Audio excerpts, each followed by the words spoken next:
Hello friends, my name is Vivek and welcome to this channel.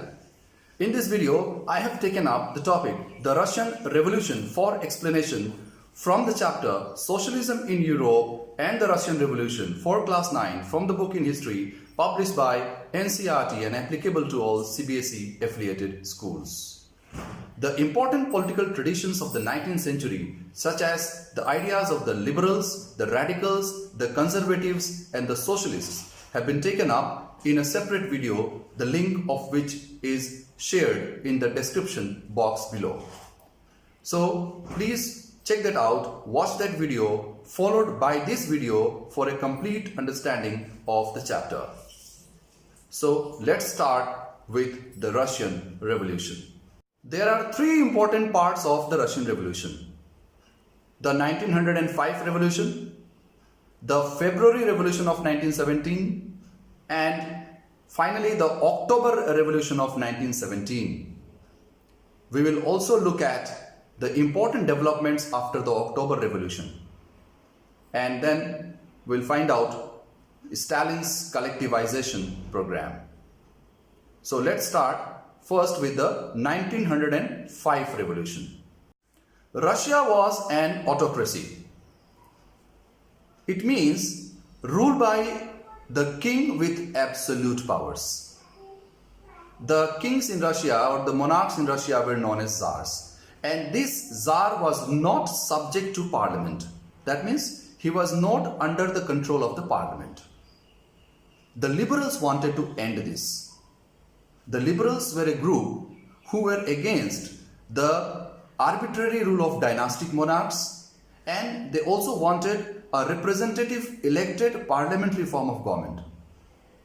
So these liberals, they along with some political groups such as the Social Democrats and the Socialist revolutionaries, worked with peasants and workers to demand for a constitution.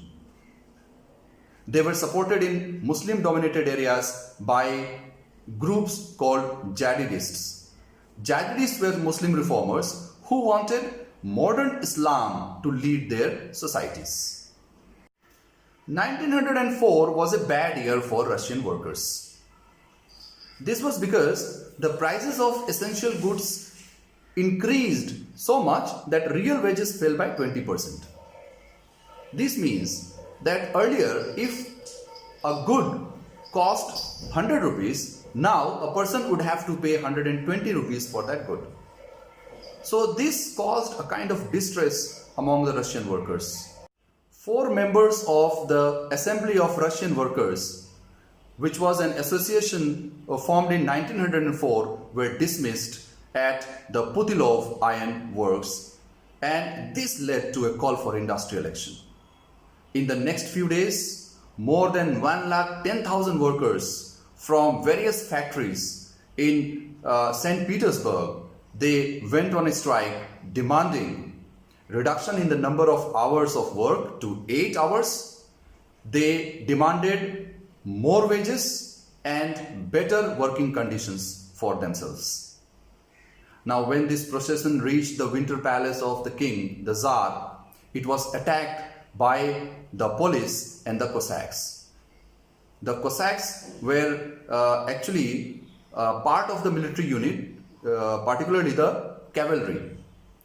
And in this incident, more than 100 workers lost their lives. More than 100 workers were killed and many more were wounded. This incident in Russian history is known as the Bloody Sunday. This tragic incident started a series of events in Russia known as the 1905 Revolution. During the 1905 Revolution, the Tsar agreed to the creation of a consultative parliament called Duma. But the first Duma, the first elected Duma, was dismissed within 75 days of its formation. The second elected Duma was suspended within a period of 3 months. Now the Tsar did not want any questioning of his powers. He did not want any restrictions on his powers. and therefore he changed the voting laws so that only those people who were supportive of the Tsar's rule could vote. And thus he packed the Third Duma with conservative politicians who supported his rule. The Socialists took over the government in Russia through the October Revolution in 1917.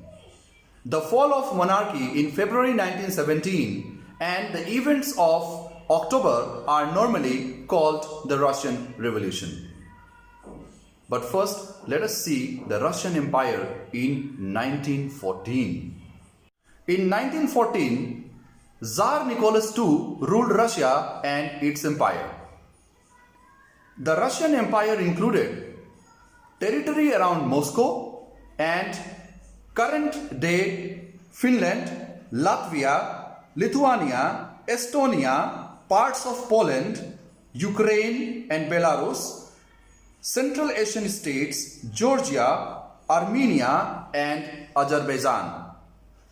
The dominant religion was the Russian Orthodox Christianity, but there were also Protestants, Catholics, Muslims and Buddhists in the Russian Empire. Let us look at economy and society. About 85% of Russian Empire's population earned their living through agriculture. That means most of the people did farming. Prominent industrial areas were Moscow and Petrograd. So not many industries were there in Russia in those times. And most of the industry was the private property of industrialists. Workers were a divided social group. Some had come from the villages and had links with their villages, while others had settled down in the cities. They were also divided by skill. Those workers whose work required more skill, such as metal workers, considered themselves aristocrats among workers. Women made up 31% of factory labor force by 1914, but they were paid less than men, between half and three-fourths of a man's wage. Despite these divisions, the workers did unite at times to stop work, particularly when there were issues of dismissals or for working conditions. In the countryside, that is in the rural areas or the villages, the peasants cultivated most of the land, but the nobility, the crown and the Orthodox Church owned large properties. That means, though the peasants cultivated the land, but most of the land were owned by the nobles, the king and the Orthodox Church.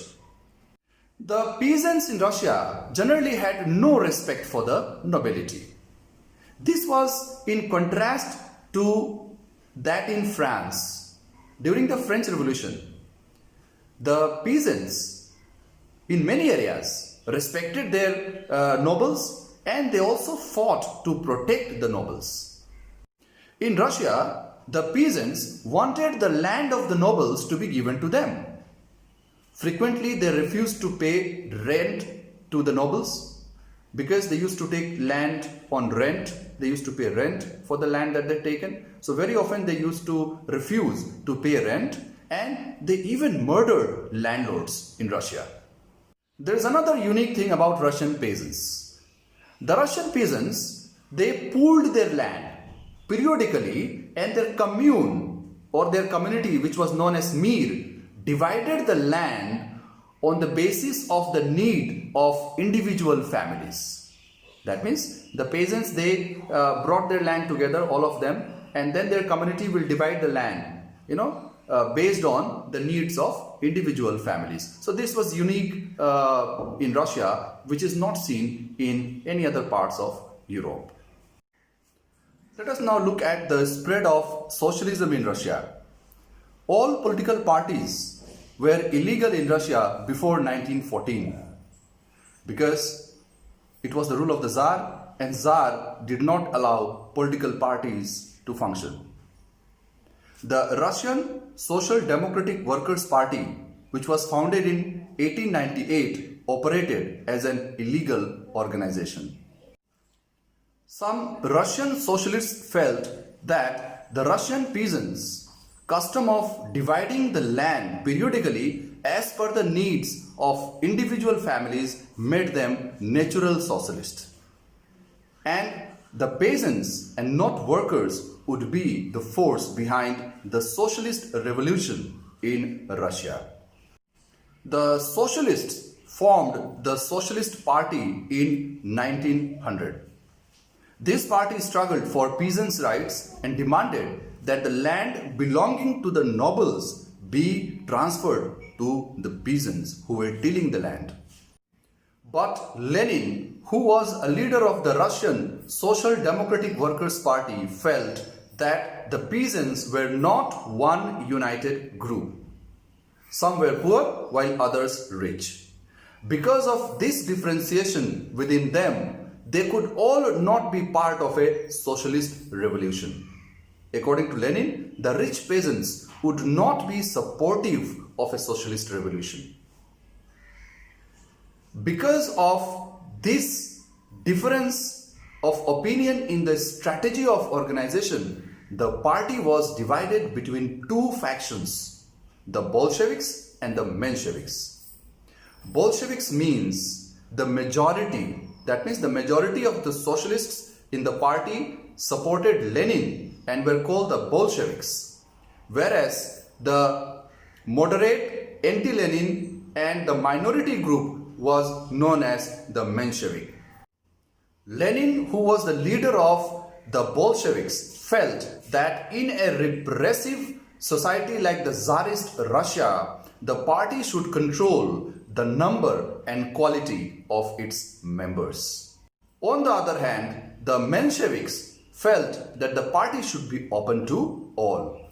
So this was the difference of opinion on the strategy of organization of the party, that it was divided into two groups, the Bolsheviks and the Mensheviks. The First World War and the Russian Empire. The First World War started in 1914 between two European alliances. That means between two group of countries in Europe, Germany, Austria and Turkey, known as Central Powers, and Britain, France, Russia, later on joined by Italy and Romania, known as Allied Powers. As the war continued, the Russian army suffered heavy casualties at the hands of Germany. But the Tsar refused to consult the main parties in the Duma. Let us recall that the Duma was formed after the 1905 revolution. It was a consultative parliament. Because of this attitude of the Tsar not consulting the main parties in the Duma, the support for Tsar, which was initially very strong, started to weaken, started to wane. Since Germany had inflicted heavy losses on the Russian army, therefore anti-German sentiments ran high in Russia. St. Petersburg, the name of the city in Russia, which was a German name, was now renamed as Petrograd, which was a Russian name. The queen of Tsar Nicholas II, Tsarina Alexandra, also had German origins. This made the autocracy more unpopular. Poor advisors of the Tsar, particularly a monk called Rasputin, also made him unpopular. The Russian army lost badly in Germany and Austria between 1914 and 1916. By 1917, there were 7 million casualties of Russian soldiers in the war. That means by 1917, almost 7 million Russian soldiers had lost their lives in the war. The Russian army was forced to retreat, and this retreating Russian army, they destroyed crops and buildings on the way in Russia. And this they did so that these resources do not fall into the hands of the enemy and to prevent the enemy from living off the land. But this destruction led to 3 million refugees in Russia. Impact of First World War on the industry in Russia. Now the country was not getting supplies of industrial goods during the war period because Germany had come to control the Baltic Sea. Because of this, the industrial equipments started to disintegrate, and by 1916, the railway lines began to break down. Workshops producing essential goods were shut down, and large supplies of grains were sent to feed the army in the war. Bread and flour became scarce, means these items became less available, and by 1916, riots at bread shops became common. That means people began to fight with each other at bread shops to get bread. The February Revolution in Petrograd. So let us see what happened in February 1917 in the city of Petrograd. The old name was St. Petersburg. By February 1917, there was acute shortage of food in the workers' quarters in the city of Petrograd. On 22nd February 1917, a lockout took place at a factory in Petrograd. Because of this, workers of 50 factories, they called out a strike in sympathy. The demonstrating workers crossed from the factory quarters to the center of the capital, the Nevsky Prospect. The government imposed a curfew. The demonstrators dispersed but came back on 24th and 25th February. The government called out the cavalry, that is, the horse-mounted soldiers. On 25th February Sunday, the government suspended the elected Duma. The demonstrators returned to the streets on 26th February. On 27th February, the police headquarters were ransacked. That means the people forcibly entered the police headquarters. People thronged the streets and raised slogans about bread, wages, better living conditions, better working conditions, and democracy. To control the situation, the government once again called out the cavalry. But the cavalry refused to fire on the demonstrators. An officer was shot dead at the barracks of a regiment. 3 regiments mutinied, means revolted against the government, and they joined the striking workers. The soldiers and the striking workers, they gathered to form a Soviet or a council, and this Soviet was called the Petrograd Soviet, and this is the Soviet which played a very important role in the February Revolution. On the next day, the military commanders, they went to the Tsar and advised him to abdicate or to give up the throne, and the Tsar abdicated on 2nd March 1917. The Soviet leaders and the Duma leaders, they formed the provisional government to run the country. Now Russia's future was to be decided by a constituent assembly which was to be elected on the basis of universal adult suffrage. Let us now see what happened in Russia after the February Revolution of 1917. Vladimir Lenin, the leader of the Bolsheviks, returned to Russia in April 1917 from his exile. He had been exiled in 1897 by the government for working against it to Eastern Siberia for 3 years. From there he went to Europe to work for a socialist revolution. He returned in April 1917. And after his return, he put forward his famous 3 demands known as Lenin's April Thesis. The first demand was that the First World War be brought to a close. That means he wanted that the First World War should come to an end.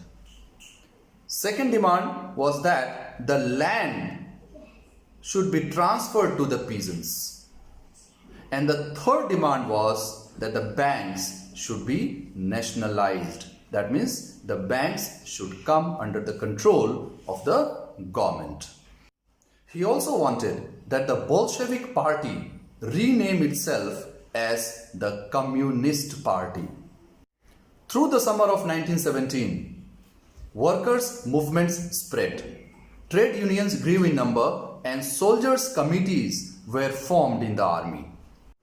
In June 1917, an assembly of Soviets was organized, which was known as All Russian Congress of Soviets. Now, in this All Russian Congress of Soviets, 500 Soviets from all over Russia sent their representatives. As the provisional government saw its powers reduce and the Bolshevik influence grow, it decided to take stern measures. In the countryside, peasants and socialist revolutionary leaders demanded redistribution of land. Land committees were formed and the peasants, they seized the land of the nobility between July and September 1917. Let us now see the most important phase of the Russian Revolution, that is, the Revolution of October 1917. In September 1917, Lenin feared that the provisional government may set up dictatorship. Therefore, he began discussing for an uprising against the government. That means he started planning to overthrow the government. On 16th October 1917, Lenin persuaded the Petrograd Soviet and the Bolshevik Party to agree to a socialist seizure of power. That means he wanted that now the time had come that the power of the government is seized by the Bolsheviks. For this purpose, a military revolutionary committee was formed by the Soviet under Leon Trotsky, who was also a Bolshevik leader. The uprising, that is the revolution, began on 24th October. The Prime Minister of the Provisional Government, Kerensky, he went to the city to summon or call the troops. In the early morning, the government forces seized 2 buildings of Bolshevik newspapers. The pro-government forces were also sent to take over the telephone and telegraph offices and to protect the Winter Palace of the Tsar. In a swift response, the Military Revolutionary Committee formed under Leon Trotsky ordered its supporters to seize government buildings and arrest ministers. Later in the evening, a ship named Aurora sailed and bombed the Winter Palace. By nightfall, the city was under the control of the committee and the ministers had surrendered. By December 1917, the Bolsheviks controlled the Moscow Petrograd area. Now let us see what changed after the October Revolution of 1917 in Russia. Most industries and banks were nationalized in Russia by November 1917. That means industry and banks were now under the control of the government. Land was declared a social property and peasants were allowed to seize the land of the nobility. In cities, large houses were partitioned according to family requirements. Now, the use of old titles of aristocracy was banned. New uniforms were designed for the army. The Soviet hat, the hat which the members of the Soviet used to wear, that was chosen. It was known as Badyanovka. Now, the Bolshevik Party was renamed as the Russian Communist Party. In November 1917, the Bolsheviks conducted elections to the Constituent Assembly. Let us remember that the Constituent Assembly is elected for framing a new constitution for a country. But in this assembly, the Bolsheviks failed to get a majority.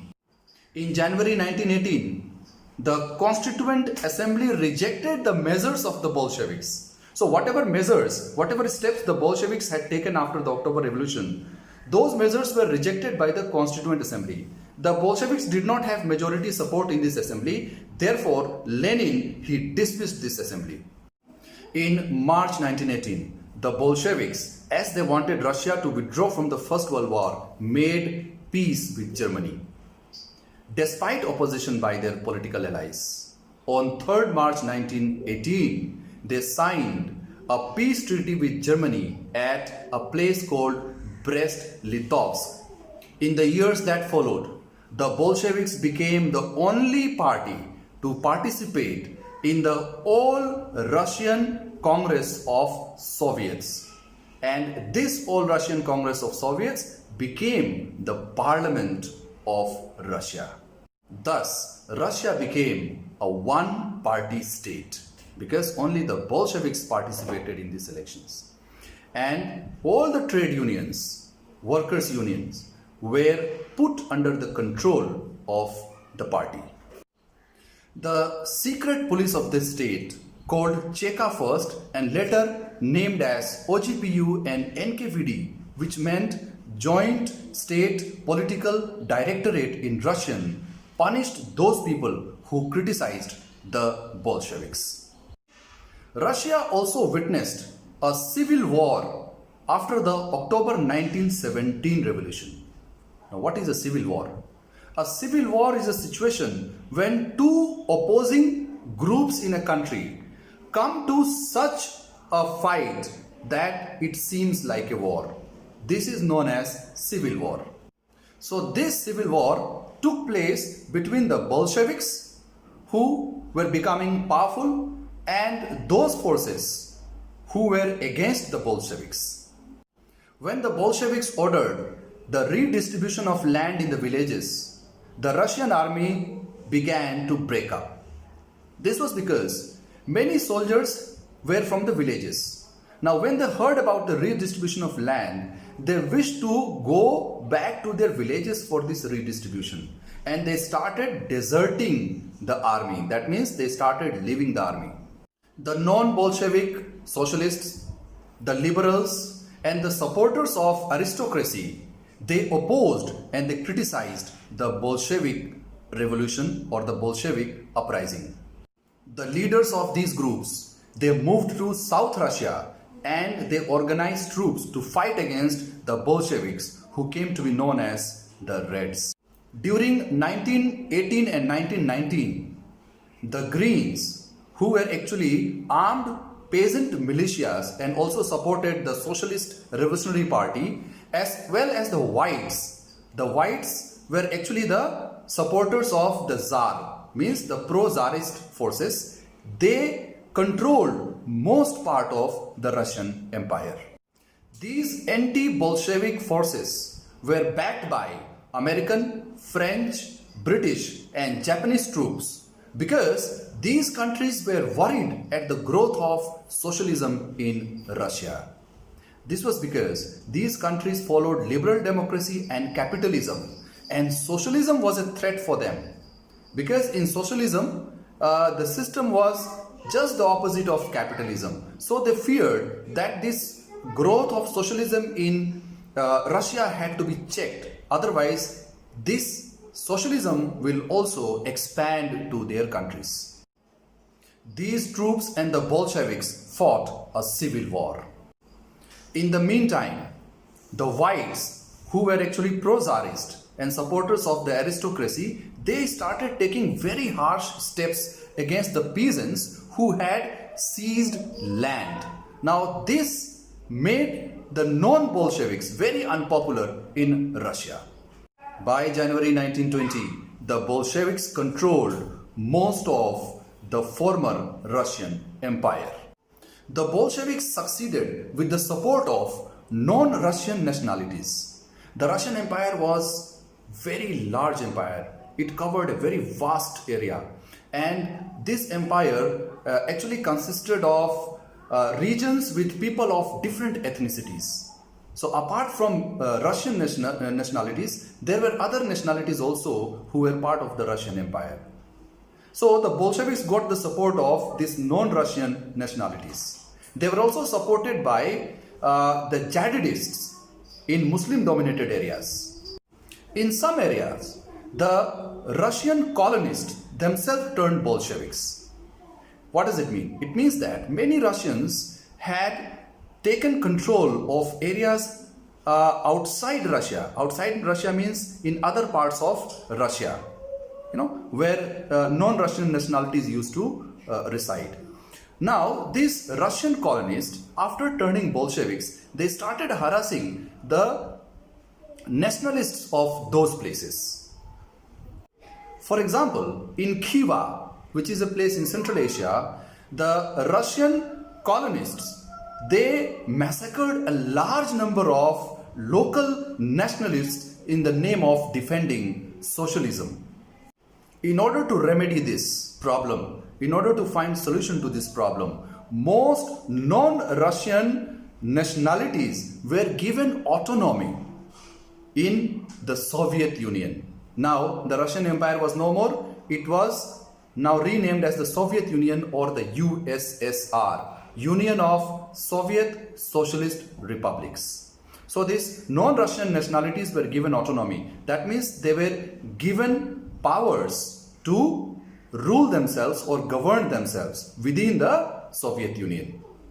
The Soviet Union or the USSR was created by the Bolsheviks in December 1922. Thus, out of this Russian Empire, a new country came into being. The first experiment of socialist revolution was conducted here, and this country was the Soviet Union or the Union of Soviet Socialist Republic, that is USSR.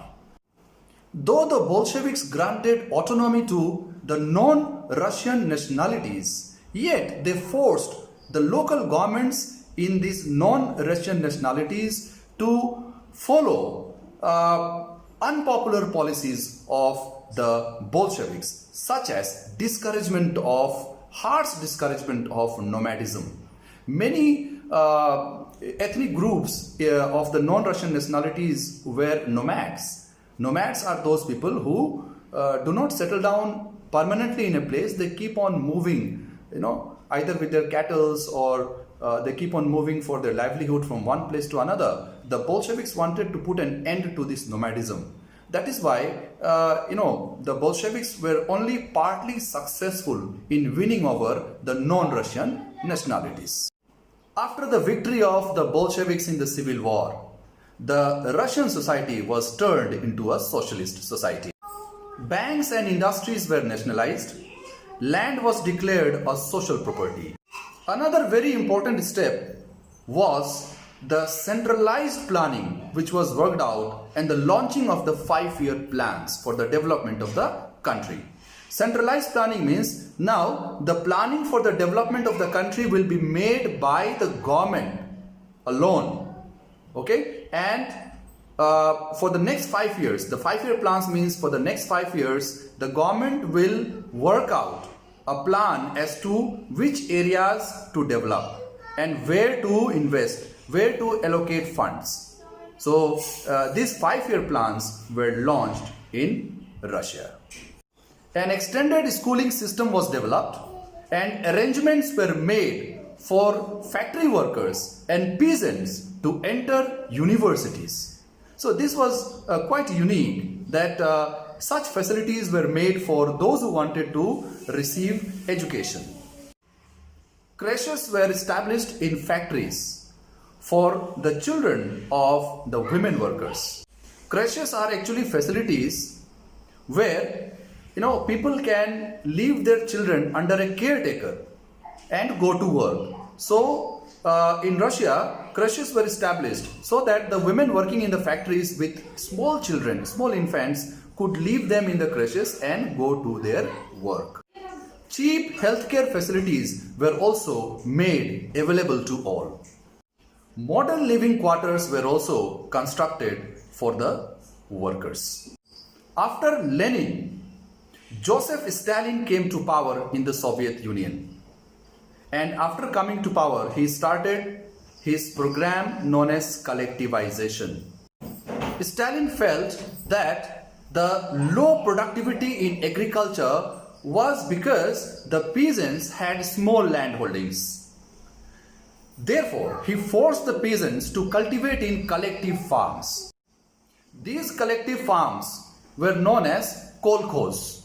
However, the peasants, they did not want to cultivate in these collective farms because their desire was to cultivate their own individual land. Under this collectivization, the bulk of land and implements to work on this land were transferred to the ownership of collective farms. Now the peasants worked as workers on the land, and the kolkhoz profit was shared among them. So this is how the first communist state of the world, that is the Soviet Union or the USSR, came into being. Finally, let us have a look at the global influence of the Russian Revolution and the USSR. Taking inspiration from the Russian Revolution, communist parties were formed in many countries. The Bolsheviks encouraged colonial people to follow their experiment.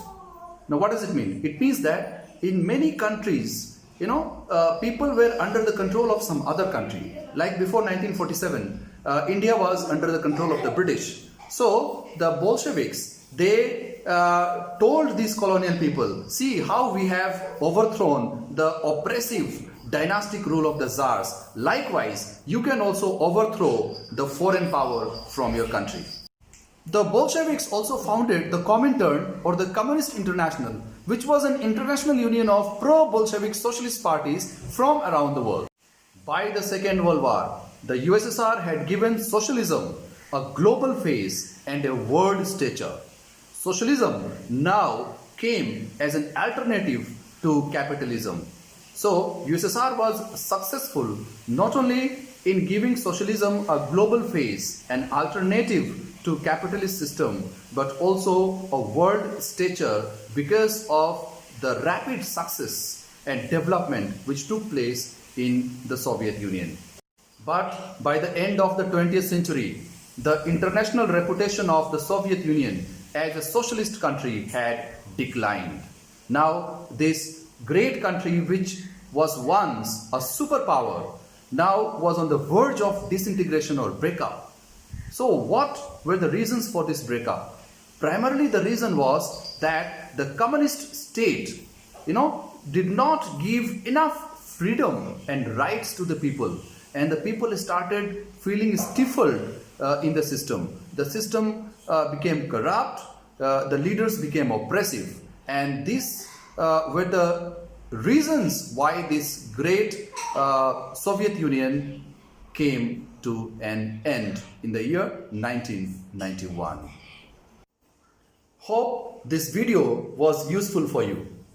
Please do like and share this video and subscribe to this channel. Your comments, queries and suggestions can be given in the comment section below. Thank you so much for watching.